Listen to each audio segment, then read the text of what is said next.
मोनिश पवार यांचा दुष्काळात सापडलेल्या मुलावर आधारित हृदयस्पर्शी कहाणी चित्रपट धोंडी। या चित्रपटाचा मुहूर्त एन चंद्रायन यांच्या हस्ते करण्यात आला।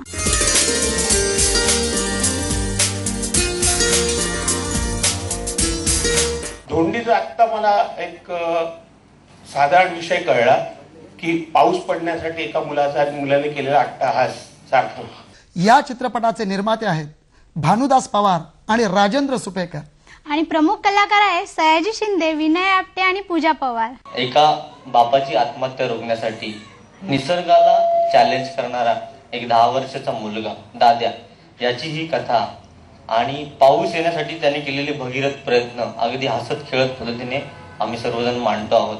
फार परिणामकारक ती कथा वाटली आणि मनापासून असं वाटलं की मराठीत एक सुंदर चित्रपट येईल। या निमित्तानं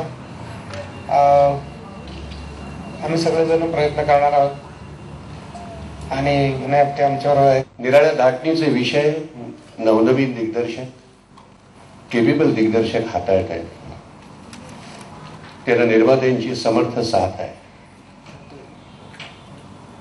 याच मालिकेतला धोंडी हा चित्रपट ठरेल याबद्दल मला शंका नाही। धोंडी हा चित्रपट खरं तर मी निवडला म्हणजे एवढ्या वर्षानंतर मी चांगल्या स्क्रिप्टची वाट बघत होते आणि नेमकं ते स्क्रिप्ट मला मिळालं।